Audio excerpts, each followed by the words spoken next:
Primeiramente, então, agradecer o Luca aí por essa oportunidade de estar conversando com você, né? Um tema muito bacana, muito interessante e que vai dar, enfim, muita oportunidade para a gente conhecer um pouco mais sobre educação musical, mas também conhecer um pouco mais sobre educação clássica, entender um pouco como é que essas coisas funcionam. Eu sei que a sua área é mais a área da música mesmo, mas, cara, queria te agradecer, começar te agradecendo por essa oportunidade. Deus te abençoe. É Amém, isso aí. obrigado.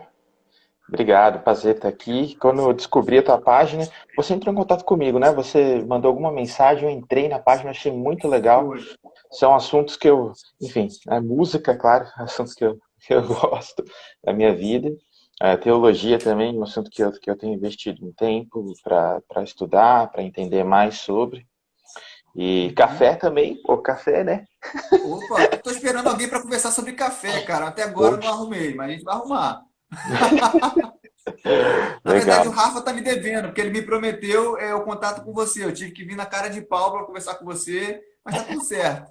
Não, ele veio me falar Ele tá ontem aí, com safado. conversinha. Ontem ele veio com conversinha. Ah, você conhece, não sei o que, tem uma página aí, música, café, teologia, eu vou te apresentar. Eu falei, não, não, já tá em casa.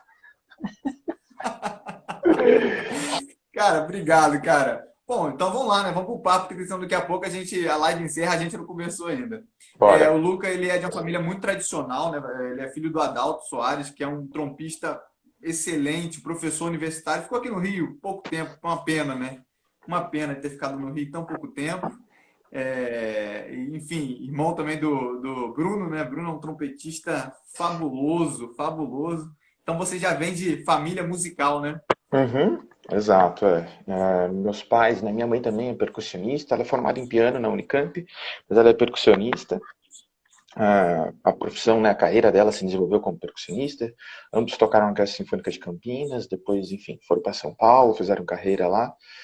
E, eu tive a minha iniciação musical muito cedo, né, com meus pais, desde pequeno. Acho que por volta de uns 2, 3 anos, eu iniciei com a minha mãe, aprendendo teoria, piano, e um pouquinho mais para frente aí com meu pai, de uma forma um pouco mais formal, aí iniciei na trompa. E, e é isso aí, as coisas aconteceram cedo para mim. Acho que pelo fato justamente de eu ter tido essa iniciação com eles também bem cedo, né? E já com 11 anos eu estava na Banda Sinfônica Jovem do Estado de São Paulo. E a partir daí, por volta. Depois eu fui para Tatuí, entrei no conservatório, entrei na Orquestra Jovem do conservatório. Mais para frente, com 15 anos, eu já estava na Experimental, na Orquestra Mundial. E aí a carreira aconteceu, né? Eu depois entrei na Jazz Sinfônica, em Campinas, fiz mestrado na Alemanha, doutorado aqui na Unicamp. E, Você tem um disco gravado, né? Também. bem, isso foi em 2018 que eu gravei esse disco. Faz pouco tempo, mas já me perco, porque assim, o que você ganha foi um edital, né? É um edital do governo do estado de São Uhum. Paulo. E aí eu fui premiado. Esse é premiado em um ano para gravar no outro. Então eu não sei se era 17 para Bagunça 18, um acho que era pouco. isso. E foi um edital do PROAC. Eles premiavam até Legal. então, nesse ano, 4 músicos eruditos por ano para poder gravar um CD. No meu ano, eu fiz um projeto que foi contemplado com um repertório bastante tradicional, o que não é tão usual para esse edital. Esse edital costuma premiar projetos que se propõem a tocar música contemporânea ou músicas encomendadas.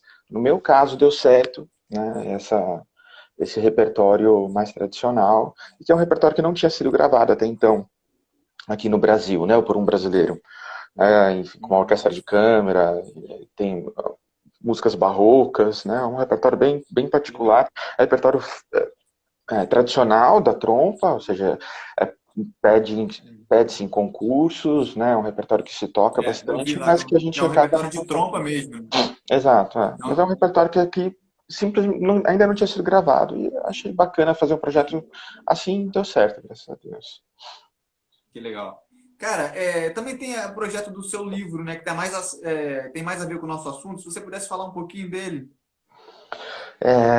Foi no final do ano passado,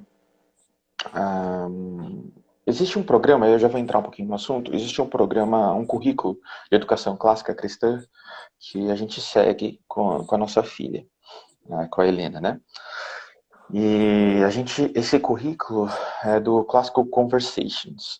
É um currículo americano que ele veio para o Brasil no começo do ano passado e ele foi sendo traduzido para português, enfim, a nossa comunidade aqui, ele é um currículo de educação domiciliar, então, para você poder aplicar esse currículo, você tem que ser homeschooler, e a gente aplica esse currículo com a minha filha numa comunidade. A gente tem uma comunidade que a gente se encontra uma vez por semana, para a gente poder, enfim, ter apoio na aplicação do currículo, conversar entre a gente sobre questões ligadas à educação dos nossos filhos, enfim, a comunidade se reúne dessa forma. E faz parte desse currículo, como a educação clássica é baseada nas 7 artes liberais, que seriam o trivium e o quadrivium. No trivium seria a gramática, a retórica, exato, gramática, retórica e dialética. E o quadrivium seria aritmética, astronomia, geometria e música. Esse currículo é um pouquinho diferente a organização dele, no sentido de que as 3 artes liberais que fazem parte do trivium, eles são divididos em fases ali. Então, é a fase da criança. Então, a gente está atualmente na fase da gramática com a minha filha, que ela vai até mais ou menos entre os 9 e os 12 anos, essa fase da gramática, tá? E a música, que seria o quadrivium, da minha forma de entender o currículo, o quadrivium ele é distribuído entre essas fases ali dentro do programa, né? Então, a música faz parte desse currículo. E existia um livro que o programa americano utilizava, que quando a gente começou a dar uma olhada nesse livro, para ele ser traduzido para português, a gente não achou ele tão interessante. Apesar de até ter uma tradução dele para português, o nome desse livro é Classical Music for Dummies. A gente não achou um livro que estava alinhado, assim, com as premissas clássicas, assim, né? Era um livro com linguajar um pouco que não era tão interessante, enfim. A direção do currículo aqui no Brasil, entendendo isso, falou, não, vamos pegar e vamos encomendar um livro novo que possa substituir esse.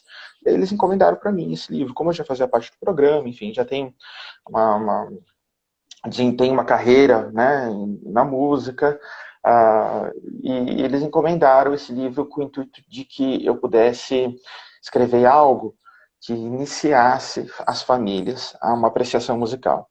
Então, o título do livro é Guia Prático de Apreciação Musical. Ele se propõe justamente a isso, a pegar uma pessoa que é leiga e introduzir ela na apreciação musical.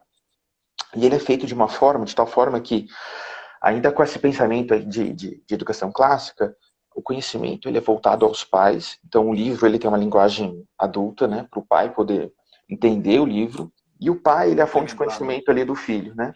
Então, o pai entendendo, estudando aquilo ali, ele vai passar para o filho dele. Esse livro ele vai começar a ser comercializado a partir de julho e é pela editora que é a editora que está tomando conta de todos os materiais didáticos desse programa, né? Que é do Classical Conversations, que chama Classical Press, a editora.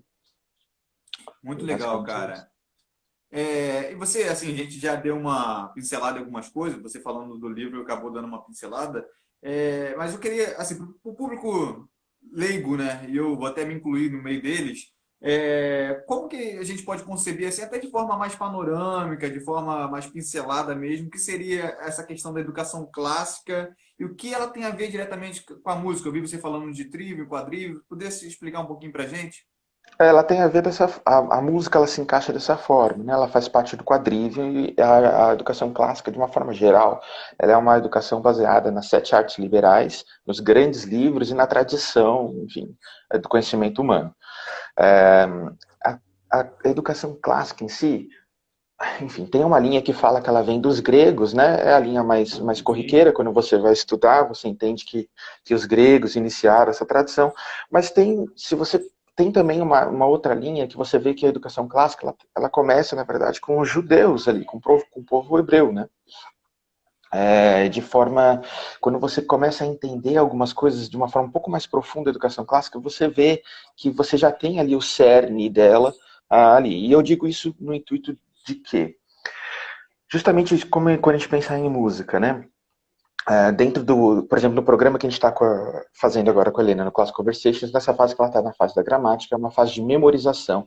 Então é uma fase onde ela vai reter dados, ela vai memorizar muitas coisas sem necessariamente entender toda a complexidade contextual que isso vai existir, que essas coisas que ela está memorizando vai acarretar.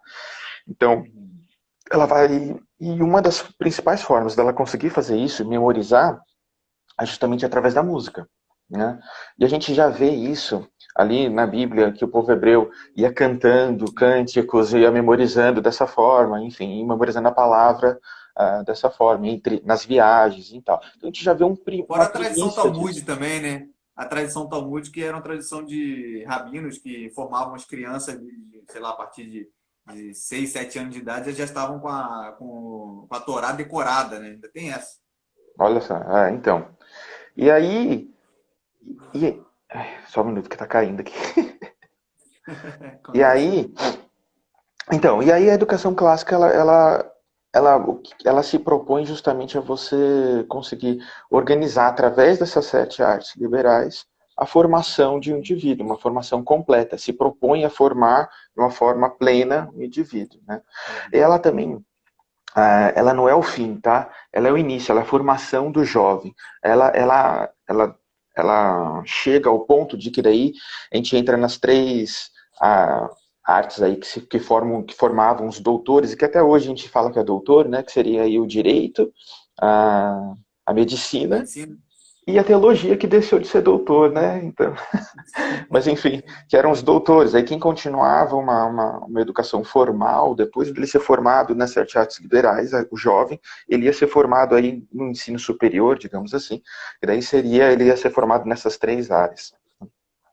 E E, essa educação foi muito presente na Idade Média, né? Até dos reformadores, Calvino, Lutero, enfim, eles fazem parte dessa cultura, né, de educação clássica. fazem parte. Na verdade, a educação clássica, se você for ver, ela foi o modo de educação da humanidade, ou dos grandes pensadores, ou das pessoas que se formaram intelectualmente, até o iluminismo. Né? Antes disso, a educação clássica imperava. Né? E aí, depois que a gente vê aí com a ascensão do homem, né?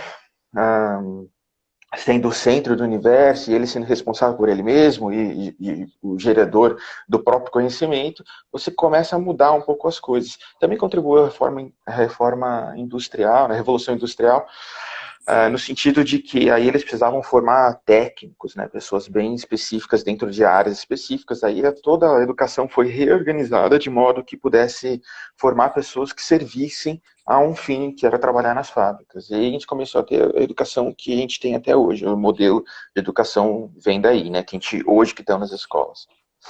E foi legal você falar sobre isso, porque eu queria que você, assim, colocasse para a gente aqui as distinções básicas, assim, entre essa educação moderna que a gente tem, né? E aqui no Brasil muito paulo freireana ou construtivista de Jean Piaget, dessa educação clássica mais raiz, como você falou aí, tal, voltada até para pela questão dos reformadores, enfim, da Idade Média, até que vem antes, como você disse. Quais são essas distinções e o que ela gera de benefício em detrimento dessa educação mais moderna?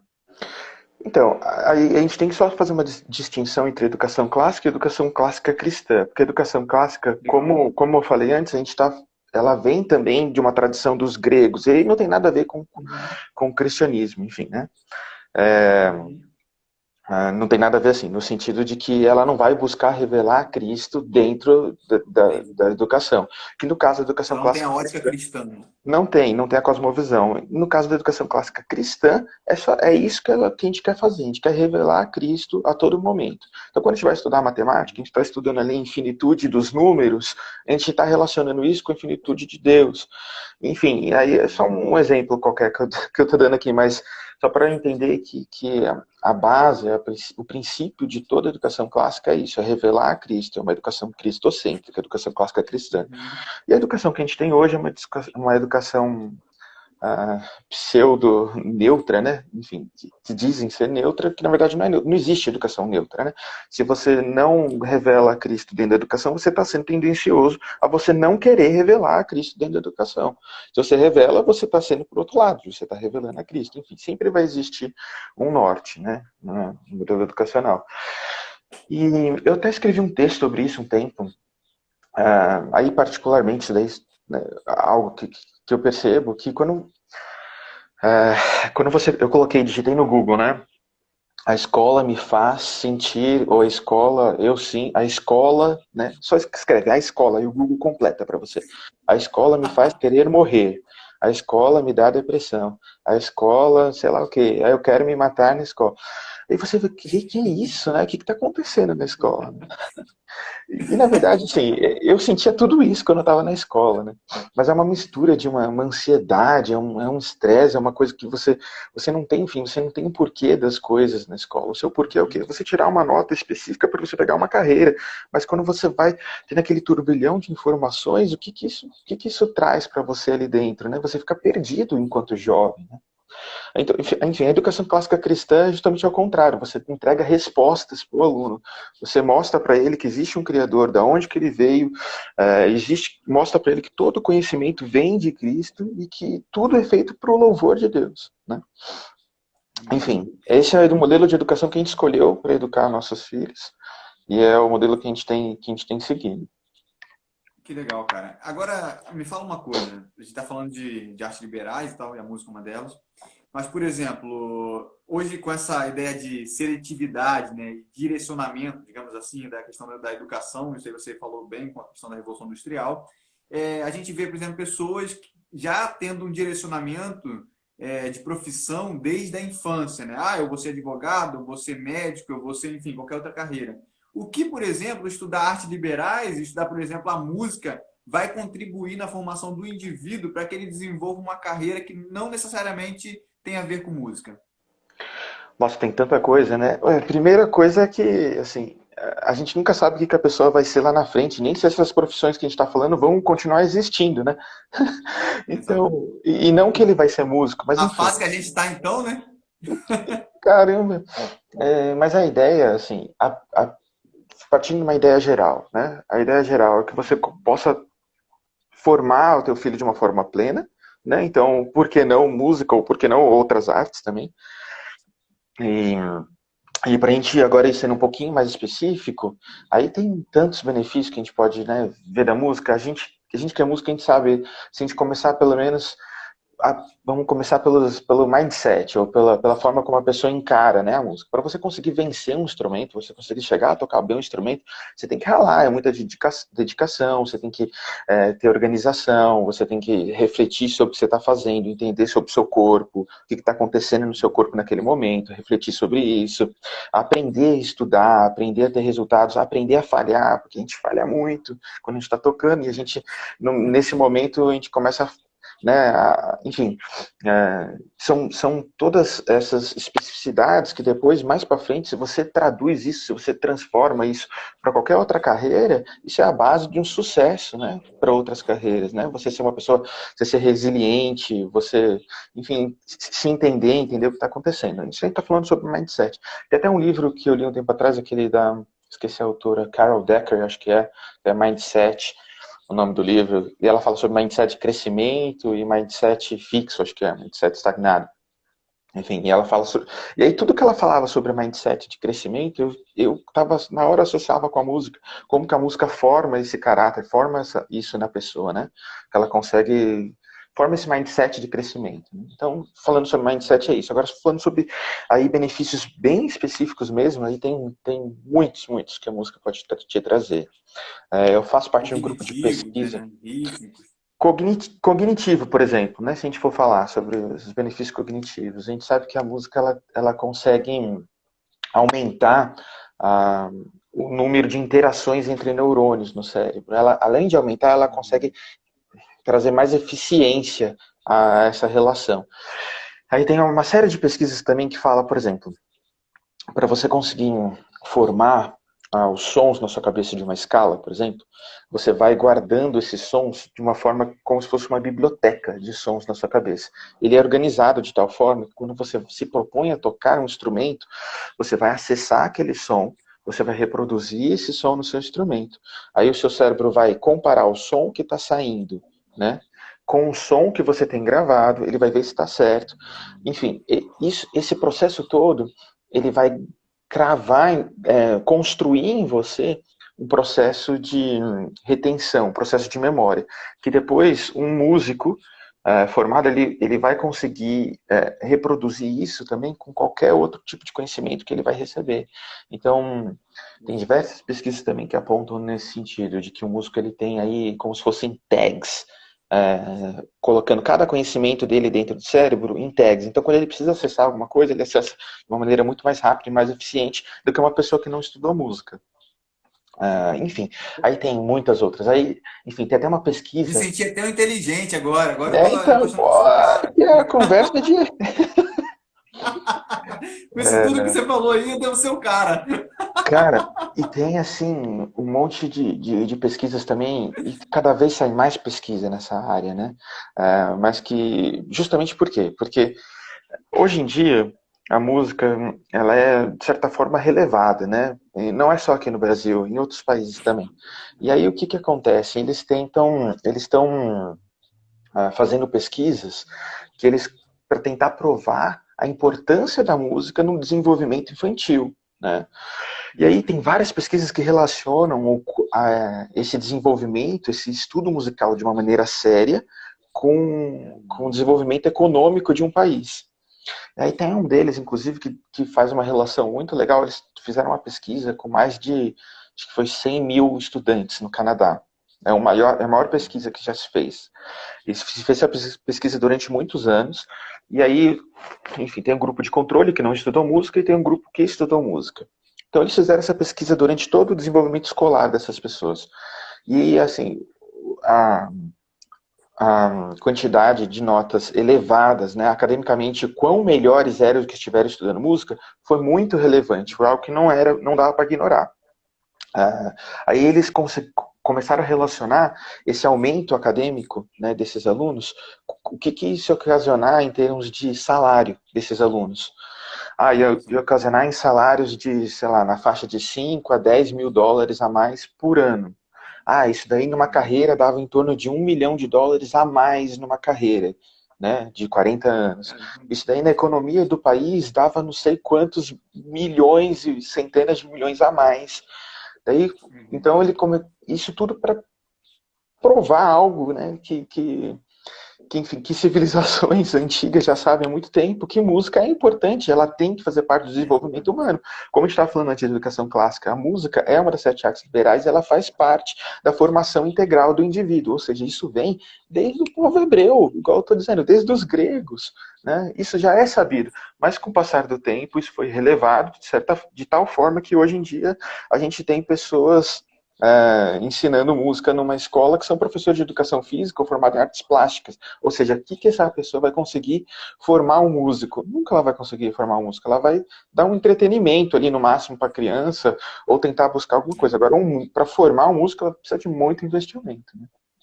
Muito investimento. Até a Selma, que é a esposa do Estênio Márcio, está falando aí. Então, é investir no futuro e ensinar música. Ou seja, quando a Com, gente investe em música, a gente está investindo no futuro, na verdade, né? também, com Agora, só certeza. uma parte mais prática. Como é que é esse ensino, por exemplo, da sua filha? Ele substitui algum ensino básico? Como que isso é feito? Ou isso Você é de está forma falando, adicional? especificamente Da educação sobre o clássica. ensino da música ou você está falando sobre a educação domiciliar? No caso, você faz com ela é homeschooling, né? Não é Exato. educação clássica É, propriamente educação. dita. Não, a educação clássica ela é um modelo de ensino, tá? Então eu poderia, por Entendi. Você exemplo, faz dentro do homeschooling. isso, eu faço homeschooling com a minha filha e eu preciso adotar Entendi. algum modelo de ensino. Se eu não adotar nenhum, eu estaria fazendo unschooling com ela, que seria uma outra coisa. Que seria simplesmente Entendi. não dar nenhuma forma para ela e deixar com que. Entendi. O unschooling é outra coisa, né? Não vou nem entrar Entendi. nessa questão. Mas enfim, aí, como nós fazemos homeschooling, a gente escolheu uma metodologia. A metodologia que a gente escolheu foi a educação clássica cristã. Ah, Perfeitamente, Como perfeito. tem o positivismo, como tem a Sim, montessoriana, enfim. positivismo. Beleza. É até a pergunta de um amigo meu, o cliente, que ele até falou, a Selma falou, educação clássica no homeschooling. Uhum. Até uma pergunta, como é que seria para poder implementar isso dentro de um estado que é dito laico, né? Estranho, né? Assim, não sei se isso seria cabível para implementar isso dentro desse estado laico, como seria feito. Na verdade, já tem uma luta para isso, né? Já tem essa luta, Você está falando sobre mas educação clássica ou sobre homeschooling, educação domiciliar? sobre educação clássica. Ele pergunta aqui, ó, o Então, cliente, como esse sistema de educação das artes liberais poderia ser implementado num país laico como o Brasil? mas aí são coisas diferentes, né? Porque assim, a educação clássica, como eu disse, ela não é especificamente cristã. Agora, se a gente está falando sobre a Uhum, educação clássica cristã, a gente já tem, por exemplo, escolas cristãs hoje que, de uma forma ou de outra, elas estão ali cumprindo o papel delas, né? É, entendi. Agora, a gente já tem também hoje, acho que em torno de 8 escolas clássicas cristãs no Brasil. É um movimento que começou há uns 5 anos atrás, a primeira delas, a primeira da América Latina, aliás, chama Phronesis Christian School, fica no Rio de Janeiro, em Nilópolis, do João Marcos Legal, Coelho Paladino. E depois dessa surgiram outras várias. legal. E são escolas diferentes, realmente, elas se propõem justamente a isso, a você tentar pegar um currículo onde você tenha uma diretriz ali que o MEC dá, mas você consiga, de certa forma, colocar os parâmetros de uma educação clássica ali dentro. Particularmente, eu acredito que uma educação clássica, mesmo, raiz, ela não vai acontecer dentro de uma escola. Ela precisa do pai e da mãe envolvido ali, ele sendo o referencial do aluno, e não um professor dentro de uma escola. Né? Interessante E isso. Mas, enfim, mas essas escolas se propõem a isso, e se eu fosse colocar meus filhos numa escola, por qualquer motivo, eu colocaria, ou buscaria colocar numa escola clássica cristã, com certeza. É diferente porque a gente vê hoje muitas escolas cristãs, que de cristãs elas têm um nome, né? Porque ela vai ver o currículo dela, o material didático que elas utilizam, é completamente secular. Então, enfim, não é cristão aí, né? E mesmo quando Aqui é um fala muito material bem. didático que se diz cristão, é um material didático Sim, ainda que é secular, e elas não entendem que é secular. é, Porque não basta você colocar um versículo ali dentro de uma, sei lá, de qualquer disciplina que você esteja ensinando e falar que isso é cristão, só porque tem um versículo ali. Não é. E também tem a questão dos professores, né? Que às vezes eles não são treinados para transmitir as disciplinas de uma forma cristã, como você falou, né? Tentando mostrar Cristo em cada ponto, tentando apontar isso de uma forma que seja realmente uma escola cristã, e não só uma Exato. nomenclatura, ou botar um shalom no meio, Adonai, e virou uma escola cristã.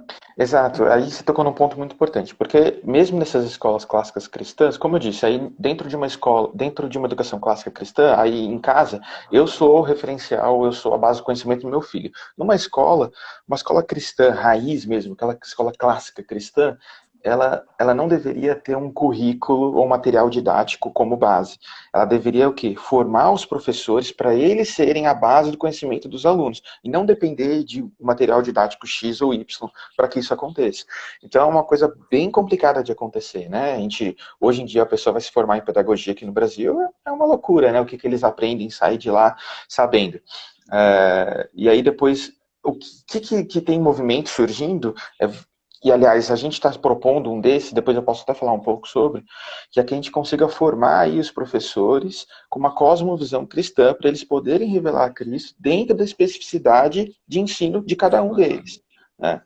E tem sentido movimento, tem surgido movimentos assim nesse sentido. E eu acho que a única forma de a gente conseguir realmente fazer com que uma escola seja cristã é dessa forma, a gente dessecularizando o ensino que a pessoa teve na faculdade, né? Porque ela vai chegar na faculdade, que ela vai aprender sobre Cristo, sobre revelar a Cristo, dentro daquela matéria que ela quer ensinar? Nada, é justamente o oposto.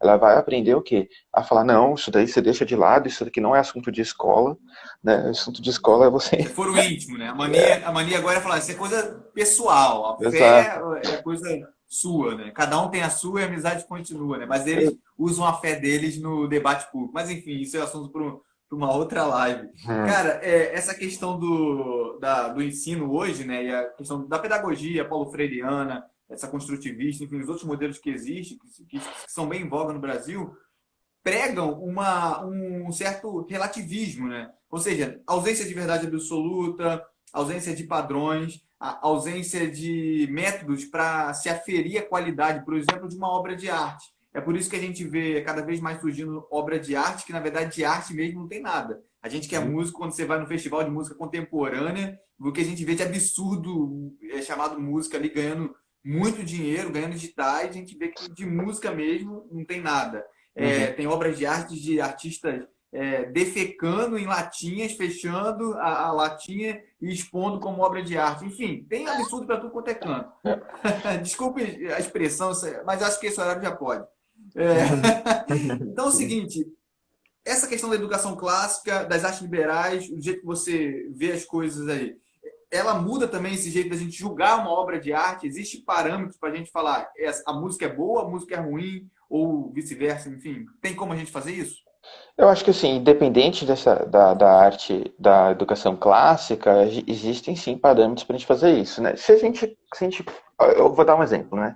A gente estava aqui em casa, acho que todo mundo veio um tempo atrás, umas 2 semanas atrás, talvez, que teve aquele pôr do sol lindo e todo mundo ficou publicando. Você lembra disso ou não? Uhum. Apareceu isso. Não, Você eu viu lembro disso. publicações? Cara, foi aqui foi uma coisa maravilhosa, foi lindo, assim, tinha tantas cores no céu, era um vermelho, assim, que ia para um laranja, roxo, cara, foi lindo. Na hora a gente parou ali, a gente foi olhar isso, a gente falou, nossa, como Deus é caprichoso, como Deus é maravilhoso, né? E daí depois eu conversando com a minha filha sobre isso, a gente falando assim, eu falei, nossa filha, você viu como que Deus se importa com beleza, como que beleza existe, né? Não é possível que algum ser humano tenha olhado para um céu daquele e falado, e sei lá, e não ter parado um segundo para falar, nossa, o que é isso? Então, existe beleza. Querem fazer a gente acreditar que ela é relativa, que ela não existe. Mas existe uma beleza universal, existe algo, né? E com a música é a mesma coisa. A música especificamente, quando a gente pensa em música, ela sempre vai revelar, de certa forma, ou ser uma imagem, né, da cultura e do contexto em que ela é criada ou do que ela representa. Certo? Então, quando a gente pensa em música. Aí tem vários fatores que a gente pode seguir, né? Várias linhas de pensamento. Mas, por exemplo, quando a gente vai para a música barroca, a gente está tendo um retrato um pouco daquela sociedade, da maneira como aquela sociedade se comportava, pensava, entendia o mundo e enxergava até mesmo os próprios sentimentos, né? Isso acontece também nos dias de hoje. E quando a gente vê a partir de um certo ponto, a música ela passou a não querer apenas retratar ou expor sentimentos ou algo de profundo ali, mas a querer retratar aquela música programática, né? Aquela música que vai retratar cenas ou ambientes específicos na música. Então isso foi acarretando em uma música cada vez menos. Não é que ela é expressiva, não é que ela não é sentimental, mas é uma música muito física, né? Uma música que ela busca reproduzir elementos. A gente tem músicas muito Pragmática. exato. A gente tem músicas bacanas nesse sentido, mas a gente também tem umas aberrações, assim, que não dizem nada, que não são uma música propriamente dita, né? Elas são uma junção de sons ali que acabam não sendo uma música. E quando a gente fala sobre música boa ou música ruim, quando a gente pensa aí sobre nas músicas que a gente vê hoje, aí tem essa questão, né, que quando o pessoal fala, Hillsong, né, Hillsong é bom ou é ruim? Hillsong pode ouvir ou não pode? Hillsong é rock, pode ouvir rock? Cara, assim, falando eu particularmente, né, eu não tenho problema em ouvir esse tipo de música, eu não tenho problema em ouvir jazz, bossa nova, eu não tenho problema, assim, eu não gosto de músicas que elas vão, de alguma forma, nos levar para longe de Deus, assim, né, ou nos fazer ter não é que é sentimentos, mas assim, quando a gente ouve músicas, por exemplo, de baixo calão, com palavras de baixo calão ali, isso não é algo que, com certeza, não é algo que agrada a Deus, ou algo que está me levando para próximo de Deus. Isso daí, para mim, já não é música boa. Agora, ela não está exclusivamente relacionada aí a apenas às palavras, né? Quando você vê uma música que ela é mal executada, quando é uma música ruim, que o intérprete é ruim, isso também não é música boa, né? Então ela é uma junção de várias coisas. Aí se ela for composta de uma forma onde ela é uma música que também ela não diz nada, é aquela música, sei lá, é, hoje em Sem dia a pé, gente sem tem cabeça. tantas, não tem quase nem.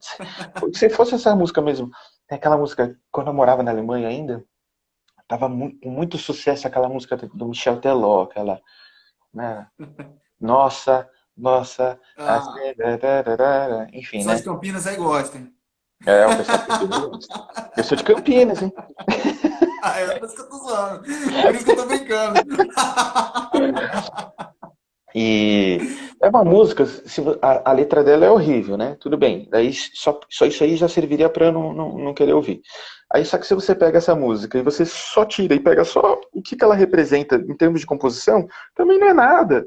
É uma, enfim, isso tudo aí para mim é uma É nada do junção de nada, né? coisas. É uma junção de É várias nada do coisas nada. para a gente conseguir falar se uma música é boa ou não, né? Mas para mim a Tem as principal questões delas. também dos elementos musicais. Também pode, assim, da questão da como isso é elaborado, como isso é colocado de forma cognitiva, até de forma sequencial, enfim, de forma inteligente, digamos assim. Como isso é utilizado e como isso é extraído. Talvez isso possa ser também um parâmetro, né? Pode ser um parâmetro também. A gente tem que só tomar um pouco de cuidado, porque apesar de isso poder ser um parâmetro, isso não quer dizer especificamente que algo pensado e feito para poder vender vai acabar sendo ruim. Não, Porque, por claro. exemplo, um exemplo que a gente pode dar, um dos maiores exemplos que a gente pode dar aqui é Mozart, por exemplo. Tudo que ele fazia, ele pensava se as pessoas iam gostar, colocava elementos ali para ele poder vender a arte dele e sobreviver. E a gente vai falar que Mozart não é bom porque ele pensava nisso? Não, né? É. Então, hoje em dia isso acontece também, obviamente, de uma forma mais aprofundada do que, com certeza, só pelo instinto e o feeling que os compositores tinham naquela época. Hoje em dia é uma série de pesquisas que misturam neurociência e vai entender de que forma a gente recebe aquilo. Quando você vai no supermercado, você pode ver que, dependendo do dia da semana, vai ter uma música diferente, porque eles sabem que é o tipo de público que vai estar ali naquele dia, né? Então, dependendo do horário do dia também, isso vai influenciar no bem-estar das pessoas ali dentro. Enfim, é uma série de situações. Mas aí, na hora de compor uma música, essa questão de ter elementos ou não que vão poder te influenciar, isso existe. Tem alguma outra pesquisa na área que aponta para a gente que possam ter elementos que vão te conduzir, talvez, a uma. Não são pensamentos ruins, mas assim, a te conduzir, talvez, ou para querer dançar, vamos supor, ou para você, sei lá, ficar triste, ou vai querer te conduzir para um outro pensamento que vai querer te colocar para cima, enfim. E as músicas, elas são hoje, com certeza, elas são feitas baseado nisso. Agora, uma pergunta relacionada à questão da nossa. Isso também, assim, é interessante pontuar que a música boa é aquela que aponta para o divino, né? Aquela que evidencia um Deus criador, um Deus poderoso, um Deus que tem sabedoria, um Deus que tem beleza, um Deus que se preocupa, como você falou, com a estética, não é um Deus aleatório, um Deus Perfeito. sem senso. Então, a música ela é julgada de acordo com o padrão que é Deus. Deus é o Exato. padrão para Perfeito. se julgar qualquer obra de arte, né? Então, Uhum. eu acho que esse que é o ponto que a gente está tocando. Agora, muito disso é culpa dessa cultura pobre que a gente vive, né? Essa cultura paupérrima que a gente vive. E as pessoas acabam não tendo acesso àquilo que é bom, e quando tem acesso misturado com um monte de informação, né? Hoje você tem informação de música boa, de música de qualidade, por exemplo, nas mídias, nos streaming, né? Nas plataformas, mas você também tem muita coisa ruim misturada, né? Então acaba que fica uma salada mista, né? Fica um monte de coisa e você não consegue pincelar às vezes. A questão é, tem música que pode ser considerada de elites, por exemplo, muita gente fala que música clássica é música de elite, jazz é música para músico, bossa nova é música de intelectual, não sei o quê, mas bossa nova nos anos 80 era música popular brasileira. Então, como que a gente pensa essa questão? Existe músicas para um certo tipo de grupo ou para um grupo determinado? Olha, eu não encaro dessa forma, mas apesar de que, como eu te disse antes, a gente sempre tem que lembrar que música ela vai estar sempre é, representando um contexto, uma cultura ou uma localidade. Então, por exemplo, se a gente está ali numa favela no Rio de Janeiro e a gente está ouvindo funk, esse tipo de música ele foi criado ali nesse ambiente. Então, aquelas pessoas, isso faz parte de quem aquelas pessoas é também, né? Da mesma forma, se você está ouvindo um Mozart dentro de uma sala de concertos, ou sei lá, lá na Alemanha, aquilo, a música foi criada ali, naquele ambiente, né? Junto com aquelas, daquele povo, né? Hoje em dia não é mais, o povo já mudou bastante. Mas enfim, vem dali, ali é o cerne, né? Mas você tocou numa coisa sobre Paulo Freire, né? A gente assistiu aquele documentário do Brasil Paralelo, e lá tem uma frase que fala assim, em um dos livros dele, eu acho que é da Pedagogia do Opressor, se não me engano. Pedagogia da Do oprimido. Opressão, né? Do oprimido? Do oprimido. Do Isso. oprimido. Opressor não, né? Oprimido. E aí, É o mesmo. e aí ele fala assim, como que por que ouvir Beethoven enquanto milhares estão passando fome? Acho que é uma frase, acho que é essa frase que ele coloca ali no livro, né? E eu comecei a pensar nisso, eu falei, nossa, isso é você. E assim, e isso faz com que a pessoa, no final das contas, ela, ela nunca consiga, assim, abstrair, ela nunca consiga, sabe, viver algo diferente, né? Ela não vai ouvir Beethoven por quê? Só porque ela tá numa situação, ela tá no ônibus lotado, por exemplo, ela não pode ouvir Beethoven. Por que isso? Né? Porque você não pode tirar ela dessa realidade, porque você não pode mostrar, colocar esses padrões, enfim, de pensamentos desse compositor, que no fundo é isso, música são padrões de pensamentos, de estilo, de estética, enfim, que vão, além de nos revelar todo o contexto histórico-cultural, impor também uma certa padrão de beleza ali dentro, né? E aí você fazer com que uma pessoa não, né, ou seja, recomendar que qualquer pessoa que seja não tenha acesso a isso por conta de uma condição dela, da realidade, uma condição social dela, isso faz com que ela nunca possa sair daquela realidade que ela tá presa ali dentro, né? Isso não, cara, é impossível de você achar que isso não é proposital. Isso é Isso é proposital. Ele quer que escravizante. aquela Isso é pessoa escravizante. isso, ela quer que a pessoa continue ali dentro, ela continue naquilo ali. Se ela tá na lama, ela quer que a pessoa continue na lama. Para quê? Aí, sei lá, aí o porquê depois é assunto para outra live, mas enfim. Não, mas esse assunto E é fundamental. mas eu acho que é uma prisão cultural, a Selma está escrevendo. Exatamente. Mas é uma prisão cultural, por quê, né? Por que que eles fazem isso, né? Por que que existe isso, essa prisão cultural? Aí é a ideia de uma luta de classe. Você aprisiona a pessoa dentro de uma certa classe para você poder ter mão de obra, para você poder ter um exército, para você poder tomar o poder. Enfim, é uma loucura. Exatamente. Seria a mesma ideia, o Luca, quando a gente fala assim, não, que a gente tem que, não pode mexer na cultura das pessoas. Se a cultura do favelado é o funk, é aquela música pobre, você tem que aplaudir, você tem que, na verdade, possibilitar com que eles cresçam dentro daquela cultura. Isso aí também foi muito ligado ao indígena, né? Então, Uhum, enfim, você não pode mexer na cultura, porque a cultura é sagrada, a cultura é Deus. uhum, Então você não uhum, pode mexer naquela cultura, não pode ter elementos, a cultura não pode nem ser julgada, né? À luz da Bíblia, à luz de nada. Enfim, uhum, é justamente isso aí, para poder exercer domínio, para que as pessoas estejam sempre debaixo de um jugo e de um domínio mesmo, sendo escravizados, né? uhum, Sendo sempre monitorados como raças de manobras, como a gente exato. fala, né? Uhum. A ideia é justamente essa, cara. Agora, sim, para a gente possibilitar a libertação, embora eu acho que a libertação é somente de Cristo Jesus, ele é o único Amém. libertador, mas a gente pode ser meios para isso, né?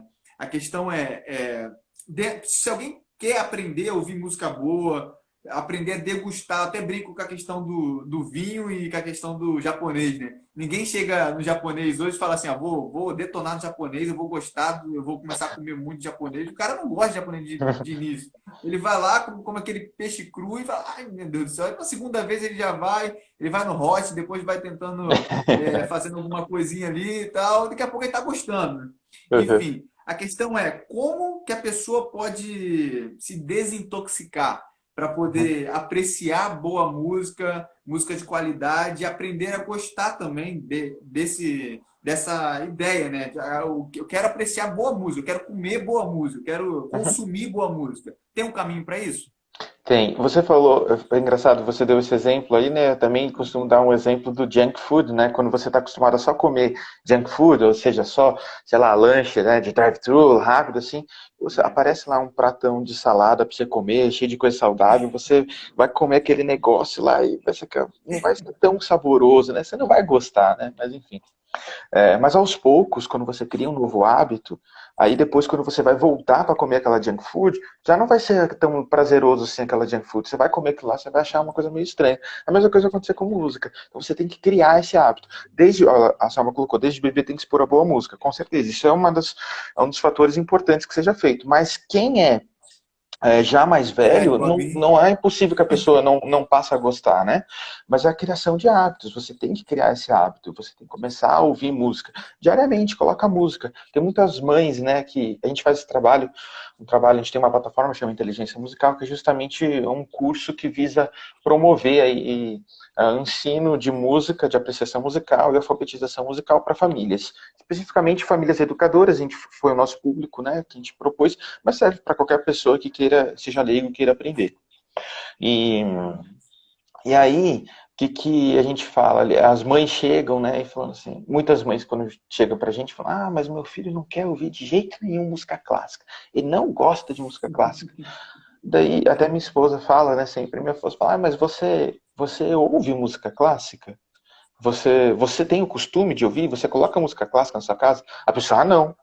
Ah, tá. Então, Não. a mãe não ouve música clássica, não coloca música clássica para ouvir, mas daí ela pega, quer colocar lá um negócio pro menino ouvir, e manda o menino ficar quieto no meio lá na sala. Agora você vai ficar quieto, você vai escutar a música clássica. Geralmente é assim, né? Daí ela vai e solta lá uma música que nem ela entende o que está acontecendo e espera que o menino ame, saia, gostei. Não vai acontecer. É criação de hábitos, isso tem que fazer parte da família, né? Então, a proposta justamente do curso de inteligência musical é a gente criar esse hábito de apreciação musical em família. Então, a gente tem um calendário ali, por exemplo.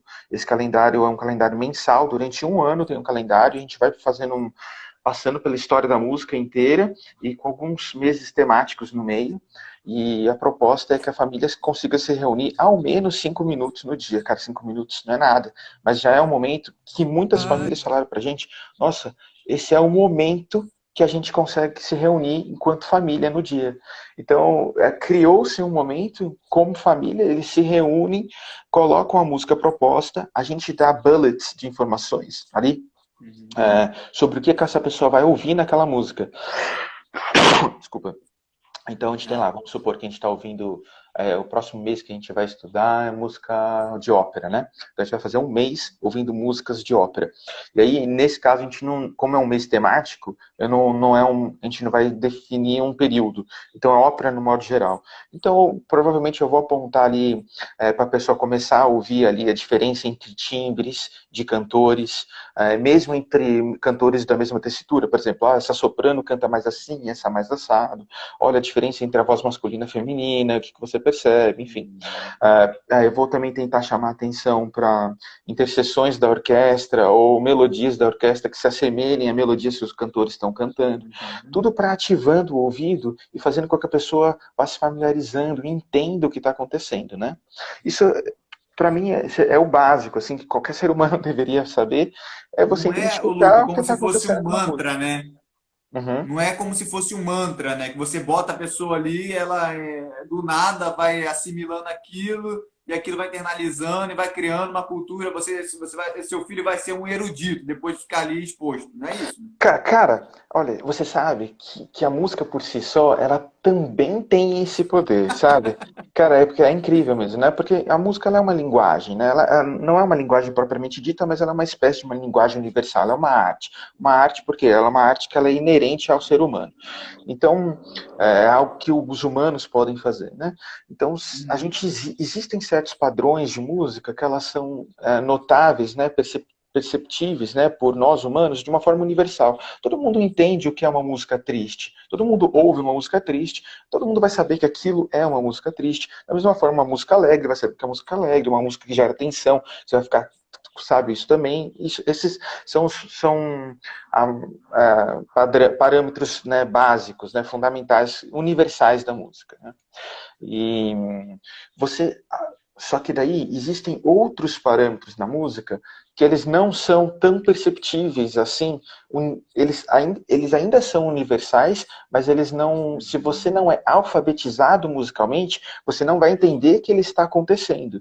Mas mesmo sem entender, você vai estar surtindo o efeito dele sobre você, né? Porque ela é inerente ao ser humano. Então, só que para você entender o que está acontecendo e isso surtir e aí isso vai um pouco de você conseguir entender o que é música boa ou não, né? Isso só vai vir com o tempo e você sendo alfabetizado musicalmente para poder entender o que aquela música está fazendo e causando em você, né? Dentro do meu livro eu falo, e também isso é algo já difundido por alguns outros estudiosos, por exemplo, Aaron Copland fala sobre isso no livro dele, Como Ouvir Música. E também Carpo fala sobre isso no livro de ouro de História da Música, que existem três caminhos, né, três vias para você ouvir uma música, né, basicamente, tá? Seria um plano, você ouve a música num plano físico, no plano expressivo e no plano musical, ou plano intelectual, né? No plano físico é aquele mais... E é justamente esses três planos que eu tento colocar aos poucos, com o tempo, que demora, que não é uma coisa, não é mágico, não é de um dia para o outro, é com o tempo. Tem um ano de calendário, né? O proposto é um ano de calendário, ou seja, você criar um hábito, é você durante um ano ser exposto a boa música, música de qualidade, e sendo apontado sobre elementos que vão poder treinar e sensibilizar o seu ouvido. Para essas três vias que eu vou falar agora, é isso que vai fazer com que você seja alfabetizado na apreciação musical. Ou pelo menos introduzido. E aí esse plano físico, que eu estava dizendo antes, ele é aquele mais básico, é justamente esse que a música hoje comercial, a música de massa, ela vai se atentar mais, que é quando você começa a ouvir uma música, você já bate o pé, né, no ritmo, na pulsação da música, ou você já quer bater a mão.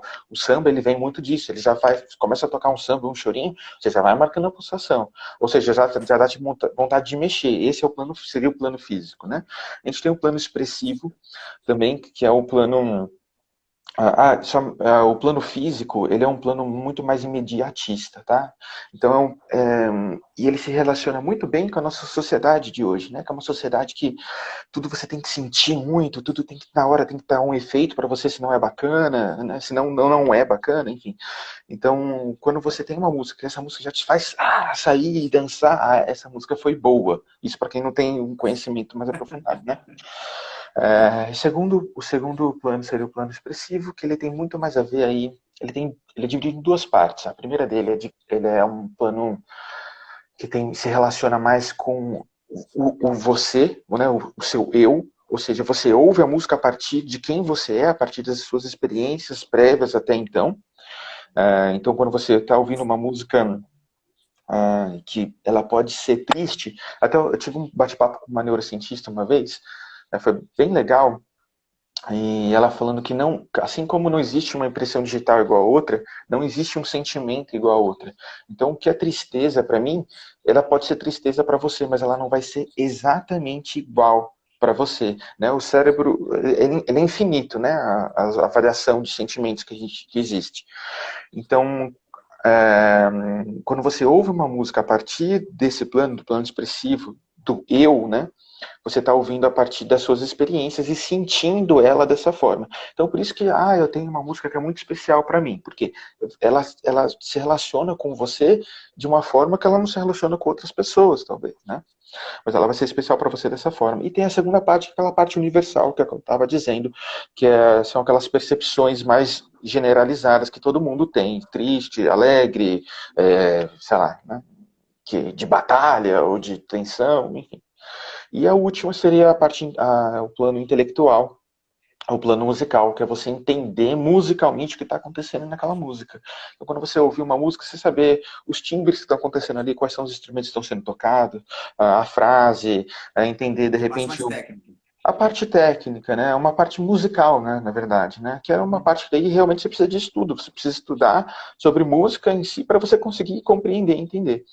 E se você junta esses três planos, você vai, imagina, por uma pessoa que nunca ouviu falar disso. Agora você encaixa esses 3 planos numa coisa só, você começa a se atentar a cada um deles numa música, e a partir de um certo momento você está conseguindo ouvir essa música muito próximo ou do que, por exemplo, eu ou você estaríamos ouvindo, né? Que somos treinados musicalmente para isso, né? E até mesmo nós, que às vezes a gente é treinado de tal forma que a gente se atenta sempre muito a mais nesse terceiro plano, né? Mas se a gente começa a entender um pouco mais esses outros 2 planos, a gente começa a apreciar a música de uma maneira diferente também. Enfim, aí o propósito do curso é justamente esse, é a gente poder formar as pessoas nessa apreciação musical, e juntamente com isso eu coloquei junto um curso de alfabetização musical que visa passar elementos musicais essenciais, básicos, assim, do que é timbre, o que é altura, o que é duração de nota, dinâmica, que seria intensidade, né? E aí a ler partitura, enfim, e tudo voltado. Essa parte do curso ela já tem uma roupagem bem mais infantil, né? Apesar de ainda não ser infantilizado, mas ela é mais infantil, que para a criança poder ver e fazer os exercícios e conseguir, enfim, absorver esse conhecimento, juntamente, claro, depois dos pais terem assistido a aula que eu explico todo o conceito por trás daquilo. Então o pai vai, junto com a criança, fazer com que ela consiga alcançar e interiorizar esse conhecimento. Cara, que bacana, bicho. Muito legal mesmo. Pô, a gente está no nosso final, queria te agradecer. Valeu. O bate-papo foi super legal, assim, muito conteúdo. Ainda vou ter que rever isso aqui umas 5 vezes para poder entender melhor cada coisa. Enfim, cara, é muito legal poder te ouvir. Um cara super inteligente, com conhecimento abrangente, né? Bem clássico mesmo, né? Em várias áreas, tanto na música quanto na teologia. Cara, Deus te abençoe. Se quiser Amém, falar isso, obrigado. você tem 25 segundos aí para falar. Não, Tá contigo para falar de agradecer. alguma coisa? Não, agradecer, foi muito legal. Deixa os links, olha, pode entrar no meu perfil, que você clica lá, inteligenciamusical.com.br, e aí você vai ter acesso ao curso, né? Tá ali a página explicando um pouquinho mais sobre. For His truth to triumph.